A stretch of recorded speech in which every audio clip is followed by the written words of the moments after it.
Madame, chers amis internautes, bonjour, bonsoir. Dépendamment de l'eau pour regarder vidéo ça. Nous comptons entrer la carte encore pour nous apporter bon genre information pour vous.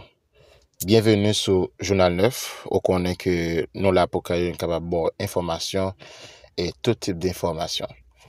Jeudi, nous avons un sujet très important, madame, chers amis internautes, que nous voulons partager avec vous comme information et il pas l'autre que passage et discours que président Conseil de transition, Monsieur Edgar Leblanc-Fils, son excellence, li fait dans les Nations Unies et jeudi. C'est une audition discours côté que qui vraiment représenté ça que nous y comme haïtiens. C'est un discours que en pile dans le monde qui vivent, qui suivent, qui attendent, qui parle de réalité non. Ben nous-mêmes, nous t'ai trouvé le bon et nécessaire. J'ai que nous avons l'habitude de faire pour nous informer de toute bagaille. Mais nous t'ai trouvé le important pour que, juste avant que nous fassions des discours, ça, pour nous te partager 2-3 mots avec vous. Pour nous te faire comprendre que nous avons besoin genre de leader ça yo. Nous pas dit que conseil de transition li a régler un bagaille pour pays mais tout ça que nous dit. Nous dit que Haïti fait une belle rentrée dans les Nations Unies. Nous dit que Haïti nous décider devant le monde entier pour nous dire avec l'Occident, pour nous dire avec Blanc-Gévette, pour nous dire avec toute nation qui était réunie et qui t'a suivi et le monde entier que nous sommes un peuple libre, nous sommes une nation côté que qui gourmet pour plusieurs pays et nous méritons, nous devons gagner respect. Et nous te trouvé il était important, madame, monsieur, amis internautes, pour que nous soyons capables de faire un petit parler juste avant que nous fassions autant de discours ça, que nous souhaitons apprendre pour tendre et que pour même au capable prendre conscience de chaque parole qui dit. Et une fois que on a discours ça yo, tout ça qui dit, qui c'est théorie, nous va choisir faire entrer dans la pratique pour nous pratiquer dans le pays nous pensons que nous vraiment gagné à aller mieux. Pas oublier de consigne, une fois que vous regardez la vidéo ça, partagez-les, abonnez avec la page là, si vous pouvez faire ça, et activez cloche notification pour ne pas rater aucune vidéo. J'ai l'immense honneur de représenter ici à la tribune de l'Assemblée générale des Nations unies, à un carrefour particulier de son histoire, le peuple haïtien, digne et fier, qui malgré les tempêtes de tous ordres, a toujours su se relever. Première république noire du monde, Haïti porte dans ses entrailles la fierté d'une lutte héroïque pour la liberté et la dignité humaine. Elle se trouve aujourd'hui à un carrefour décisif. C'est donc avec le poids de cette histoire et l'espoir d'un avenir meilleur que je m'adresse à vous en appelant à la solidarité agissante de la communauté internationale. Permettez-moi tout d'abord d'adresser mes chaleureuses félicitations à vous, Son Excellence Philémon Yang, ancien Premier ministre du Cameroun, pour votre élection en tant que président de cette 79e session de l'Assemblée générale. Haïti se tient fermement à vos côtés et vous assure de tout son soutien tout au long de votre mandat afin de faire de cette session un succès pour l'ensemble de la communauté internationale. Qu'il me soit permis aussi de saluer l'excellente qualité du travail accompli au cours de la 78e session par votre prédécesseur, Son Excellence, M. Denis Francis de Trinité et Tobago, qui a su conduire les travaux avec dextérité, sagesse et leadership. Je saisis également cette occasion pour exprimer au nom du peuple haïtien toute notre gratitude à vous, Monsieur le Secrétaire général Antonio Guterres, pour votre visite en Haïti, votre présence sur notre sol et votre soutien indéfectible à notre démarche auprès du Conseil de sécurité, notamment pour renforcer la police nationale d'Haïti. Vos récentes interventions en faveur d'Haïti ont été vivement appréciées et resteront gravées dans nos mémoires. Je tiens à exprimer ma plus profonde gratitude à la communauté internationale pour le soutien apporté à mon pays en ces temps de crise. Cette solidarité, qu'elle se manifeste à travers des initiatives de sécurité, d'aide humanitaire ou de soutien au développement, est grandement appréciée. Par cette coopération continue et mieux adaptée, Haïti se remettra plus forte, plus résiliente et engagera confiante sa marche assurée vers le développement et le progrès. Je salue ici tous les compatriotes haïtiens à travers le monde qui, tout en restant attachés à leur pays natal, sont obligés de chercher d'autres cieux plus cléments pour gagner leur vie. Tout le monde reconnaît qu'ils sont de rudes travailleurs.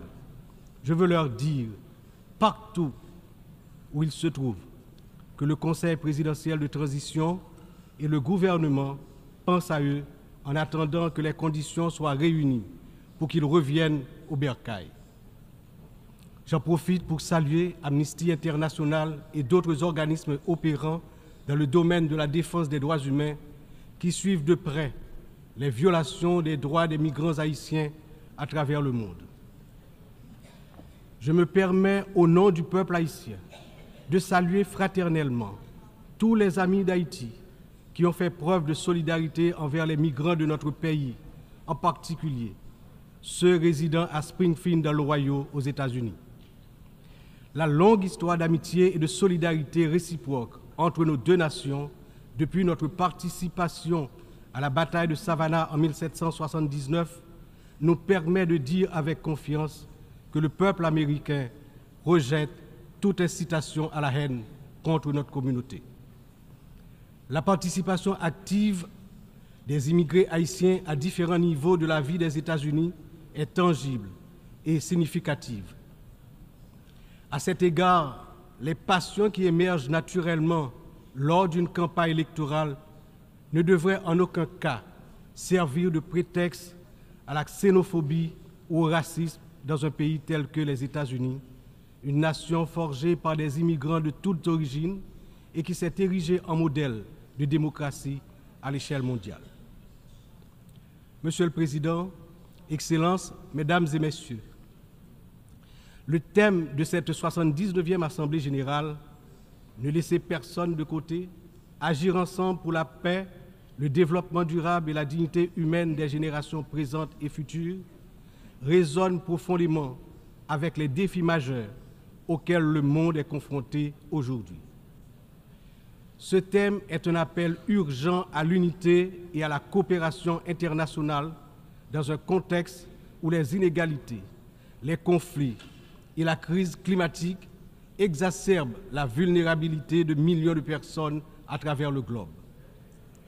Alors que de nombreuses nations peinent à atteindre les objectifs de développement durable, il est plus que jamais nécessaire de garantir que toutes les voix, en particulier celles des plus marginalisées, soient incluses dans les processus de décision mondiaux. Cette thématique revêt également une importance capitale dans le contexte de la crise actuelle en Haïti. Il incarne l'essence même de notre lutte pour restaurer la paix et la stabilité, tout en assurant que chaque citoyen haïtien, chaque citoyenne puisse jouir de ses droits fondamentaux. Agir ensemble, comme le souligne le thème, est essentiel pour Haïti, car notre redressement ne peut se faire pleinement sans cette solidarité internationale. Monsieur le Président, Excellences, Mesdames et Messieurs, aujourd'hui notre monde est confronté à des défis d'une ampleur sans précédent, des défis qui préoccupent profondément l'ensemble de la communauté internationale. Les Nations Unies, dans leur mission historique de promouvoir la paix, la sécurité et le développement durable, se retrouvent en première ligne face à des crises qui menacent non seulement des nations isolées, mais l'ensemble de l'humanité. Le changement climatique est sans doute l'un des plus grands périls de notre époque. D'après les données récentes du groupe d'experts intergouvernemental sur l'évolution du climat, la température mondiale a déjà augmenté d'environ 1,1 degré centigrade depuis l'ère pré-industrielle. Cette élévation a provoqué une intensification des phénomènes climatiques extrêmes tels que les ouragans, les sécheresses, les inondations, des catastrophes qui affectent particulièrement les nations les plus vulnérables comme Haïti. En 2023, le Programme des Nations Unies pour le développement a estimé que plus de 100 millions de personnes supplémentaires risquent de basculer dans la pauvreté d'ici à 2030 en raison des effets du changement climatique. Pour Haïti, qui fait partie des pays les moins émetteurs de gaz à effet de serre, mais qui ont subi les impacts les plus dévastateurs, cette crise mondiale exacerbe nos difficultés à garantir la sécurité alimentaire, l'accès à l'eau potable et la stabilité économique. Les conflits armés continuent également de semer la destruction et de ravager des vies humaines. Selon le Haut Commissariat des Nations Unies pour les réfugiés, le nombre de personnes déplacées de force a atteint 110 millions en 2023, un chiffre qui n'a jamais été aussi élevé dans l'histoire de l'humanité. Que ce soit en Syrie, en Ukraine ou dans la région du Sahel, ces conflits prolongés exacerbent la pauvreté, détruisent des infrastructures vitales et entraînent des flux massifs de réfugiés. Le monde ne peut rester inactif alors que des millions d'hommes, de femmes et d'enfants fuient les violences en quête de sécurité et de dignité. L'engagement de la communauté internationale est plus que jamais nécessaire pour trouver des solutions diplomatiques et promouvoir des initiatives de consolidation de la paix. Un autre défi majeur concerne les inégalités économiques qui continuent de se creuser. Selon le rapport sur le développement humain 2023 du PNUD, près de 1,2 milliard de personnes vivent encore dans la pauvreté multidimensionnelle, c'est-à-dire qu'elles manquent d'accès à des services essentiels tels que la santé, l'éducation et des conditions de vie décentes. La pandémie de Covid-19 a amplifié ces inégalités, poussant des millions de personnes supplémentaires dans la pauvreté. Pour des nations comme Haïti, l'impact a été dévastateur. Avec un taux de pauvreté des plus élevés, le pays fait face à des défis structurels profonds. Mais ces inégalités ne sont pas seulement un problème haïtien, elles sont un problème mondial qui requiert des réformes économiques globales. En outre, les défis liés à l'insécurité alimentaire se sont intensifiés ces dernières années. Selon l'Organisation des Nations Unies pour l'alimentation et l'agriculture, plus de 735 millions de personnes dans le monde ont souffert de la faim en 2022, une augmentation alarmante qui reflète les perturbations causées par les conflits, les crises économiques et le changement climatique. Haïti, malheureusement, ne fait pas exception. Le Programme alimentaire mondial a récemment souligné que près de la moitié de la population haïtienne est en situation d'insécurité alimentaire aiguë. Cette situation n'est pas seulement une urgence humanitaire, mais une menace pour la stabilité de notre nation. Nous devons travailler ensemble pour renforcer les systèmes agricoles, garantir un accès équitable aux ressources alimentaires et lutter contre la faim de manière concertée et durable. Enfin, les progrès technologiques apportent de nouvelles opportunités, mais également de nouvelles menaces. L'accélération du développement de l'intelligence artificielle, la prolifération des cyberattaques, la désinformation mettent en danger la stabilité des démocraties à travers le monde. Le rapport de l'Union internationale des télécommunications montre que la fracture numérique reste un défi majeur avec près de 2,7 milliards de personnes n'ayant toujours pas accès à Internet en 2023. Haïti étant l'un des pays les moins connectés, doit impérativement bénéficier de soutien pour combler cette fracture numérique et participer pleinement à l'économie mondiale du XXIe siècle. Cette année, Haïti réaffirme son engagement en faveur de la préservation de notre patrimoine commun, les océans. C'est pourquoi j'annonce aujourd'hui avec fierté que Haïti signera l'accord sur la biodiversité marine au-delà des juridictions nationales, adopté le 19 juin 2023 et ouvert à la signature depuis le 20 septembre 2023. Cet accord est un outil crucial pour garantir la protection de la biodiversité marine, promouvoir une exploitation durable des ressources marines et renforcer la résilience des États insulaires comme le nôtre face aux défis du changement climatique. Haïti est déterminé à collaborer avec la communauté internationale pour s'assurer que cet accord profite à toute l'humanité, tout en contribuant à la protection des écosystèmes marins dont nous dépendons tous.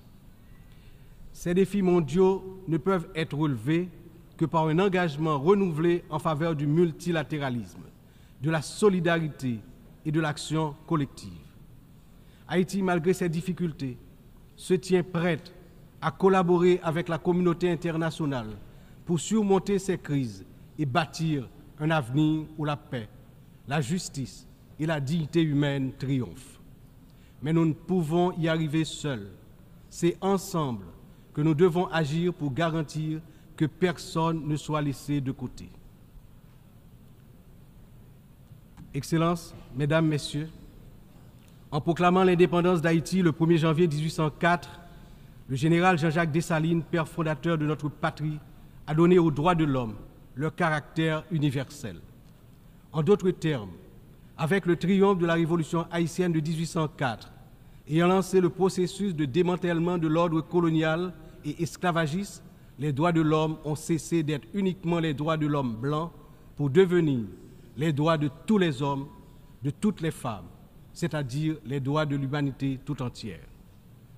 À ce titre, en tant que représentant de la République d'Haïti, porte-parole officiel du peuple haïtien, je me vois dans l'obligation d'attirer l'attention des dirigeants des grandes puissances sur le danger de guerre nucléaire menaçant l'existence des peuples sur tous les continents. Dans cette optique, au nom de la République d'Haïti, je lance un vibrant appel aux chefs d'État de tous les pays membres des Nations Unies pour leur demander d'éviter à l'humanité le péril de la fin de la civilisation sur Terre. Monsieur le Président, Excellences, Mesdames et Messieurs, je m'exprime aujourd'hui avec l'expérience de plusieurs années consacrées au service de mon pays. Mon parcours politique, profondément ancré dans l'histoire d'Haïti, m'a permis de traverser de nombreuses épreuves, toujours avec un même objectif, le progrès de mon pays, la fierté, la dignité restaurée et le bien-être du peuple haïtien meurtri. Ayant présidé le Sénat de la République de 1995 à 2000, puis ayant été témoin de moments critiques de notre histoire politique, j'ai vu de près les défis auxquels notre nation a été confrontée. Mon engagement politique remonte à une époque où les luttes pour la stabilité et la démocratie étaient omniprésentes. Aujourd'hui, en tant que président du Conseil présidentiel de transition, je me retrouve à nouveau à un moment charnière de l'histoire d'Haïti. Mon parcours m'a enseigné que la résilience et la volonté collective sont les seules voies pour garantir un avenir stable et prospère. C'est avec cette vision, ce dévouement et la force que confère cette riche expérience politique que je m'engage à conduire la transition, déterminé à mener Haïti vers la paix, la sécurité et la démocratie participative, par la tenue de la conférence nationale, le renouvellement du personnel politique à travers des élections libres, crédibles, transparentes. Le peuple haïtien, malgré ces épreuves auxquelles il est confronté, refuse de se laisser submerger par le désespoir. Des défis d'une ampleur sans précédent, une violence dévastatrice, une instabilité politique persistante, une précarité quasi générale et une pauvreté dégradante se posent à son intelligence et à ses capacités d'action.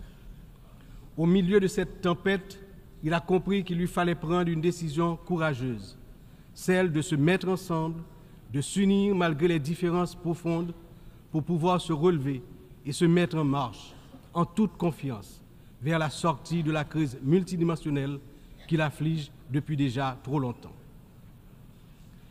La création du Conseil présidentiel de transition est une matérialisation de cette décision, un exemple tangible de cette volonté de se réconcilier avec soi-même. Ce Conseil qui rassemble organisations de la société civile, et toutes les tendances politiques du pays est le fruit de longues négociations. Il incarne la pluralité de la société haïtienne. Sa feuille de route est claire: restaurer la sécurité publique, organiser des élections libres, transparentes à la fin de l'année 2025, rétablir la confiance dans les institutions de l'État. Pour y parvenir, nous, responsables au plus haut niveau de l'État, savons que nous aurons besoin du soutien de la communauté internationale. Mais d'abord, nous devons compter sur nous-mêmes, sur notre résilience, notre capacité à surmonter les divisions internes. Il est important de souligner que la résolution des problèmes d'Haïti repose avant tout sur les épaules du peuple haïtien. Il est de notre devoir, en tant que nation souveraine, de prendre en main notre destin, de surmonter les divisions et de construire ensemble un avenir de paix et de prospérité. Cependant, cette responsabilité n'incombe pas seulement à nous. La communauté internationale, les Nations unies, les puissances étrangères qui ont souvent joué un rôle décisif dans l'histoire d'Haïti ont également une part essentielle dans ce processus de restauration de la paix, de redressement économique, de renouvellement institutionnel et d'établissement d'un État de droit. En ce sens, l'échec d'Haïti à se relever n'est pas seulement celui d'une nation. Il traduit un échec collectif, une incapacité mondiale à respecter pleinement les principes de solidarité, de justice et de coopération internationale. C'est ensemble, avec une responsabilité partagée et un engagement renouvelé, que nous pourrons transformer cette crise en opportunité et tracer une voie durable vers la paix. Aujourd'hui, Haïti fait face à une crise sécuritaire d'une gravité sans précédent. La montée en puissance des gangs armés, la violence généralisée, l'instabilité politique ont plongé la nation dans un état de vulnérabilité extrême. Les citoyens vivent dans la peur, incapables de circuler librement partout sur le territoire national, d'aller travailler ou d'envoyer leurs enfants à l'école sans risque, notamment dans la région métropole de Port-au-Prince, la capitale. Cette situation affecte tous les aspects de la société haïtienne, fragilise les institutions, paralyse l'économie, mine l'espoir de lendemain meilleur. L'avenir du pays est menacé. 50% de l'effectif des gangs de la région de la capitale sont constitués d'enfants et d'adolescents, filles et garçons. Ils servent souvent de chair à canon lors des opérations contre les forces de l'ordre. Ils sont l'objet de graves violences de toutes sortes, y compris des violences sexuelles. Ces abus et violences exercés contre des enfants et des adolescents doivent être considérés comme un crime contre l'humanité, compte tenu de leurs conséquences sur les générations à venir. Le rétablissement de la sécurité nationale est une priorité absolue pour les autorités haïtiennes. Elles sont pleinement engagées à mettre fin à cette spirale de violence et à restaurer l'ordre afin de garantir à chaque citoyen, à chaque citoyenne, le droit fondamental à la sécurité.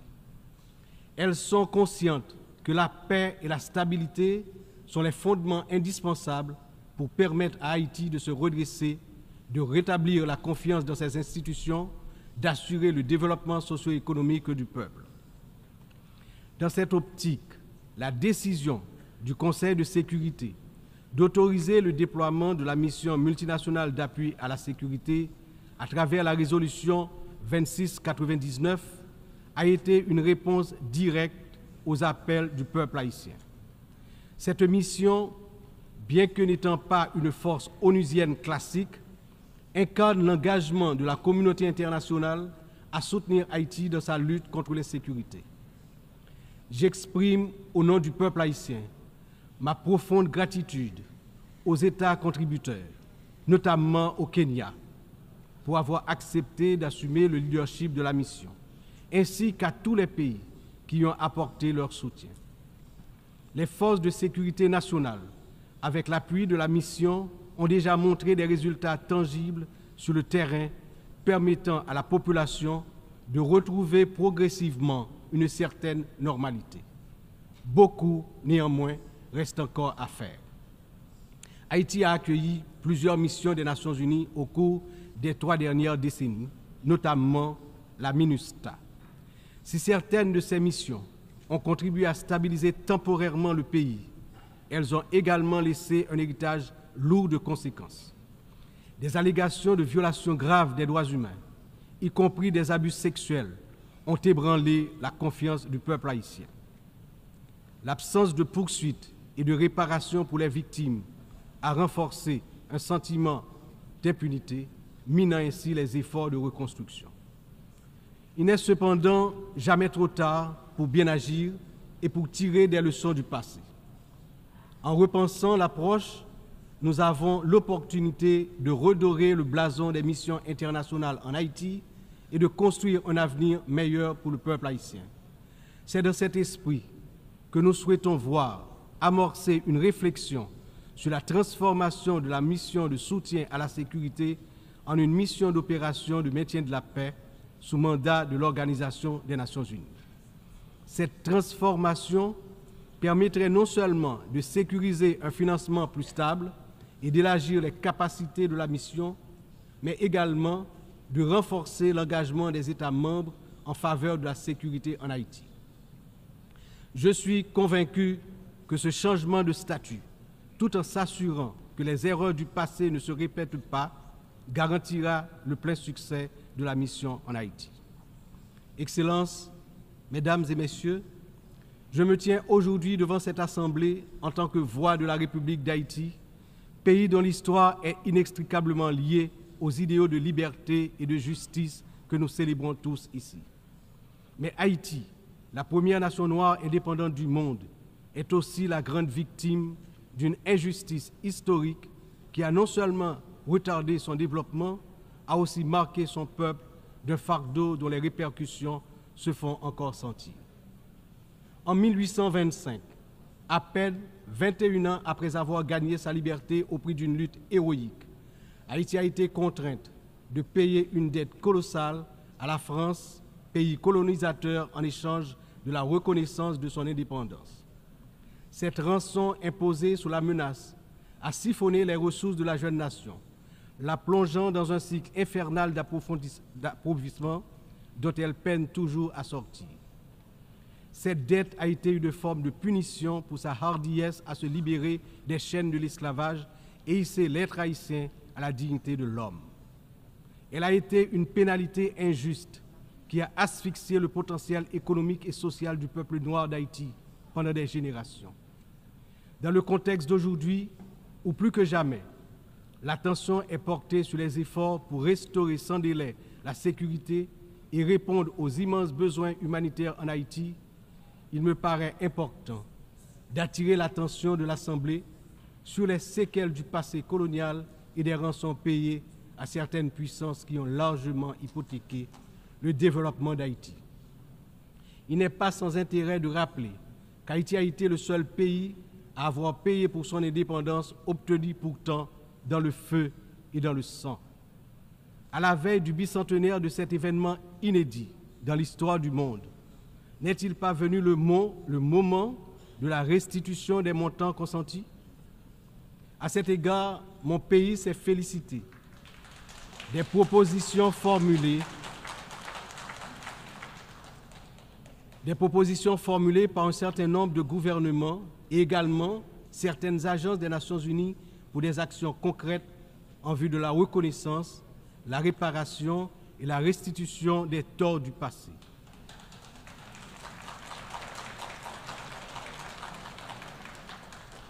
Haïti a confiance sans réserve dans l'Organisation des Nations Unies, dont les piliers sont la lutte pour l'égalité entre les peuples et le maintien de la paix entre les nations, pour jouer son rôle notamment dans la mise en place des mécanismes appropriés pour faciliter le dialogue entre les pays victimes de la colonisation et les anciennes puissances coloniales.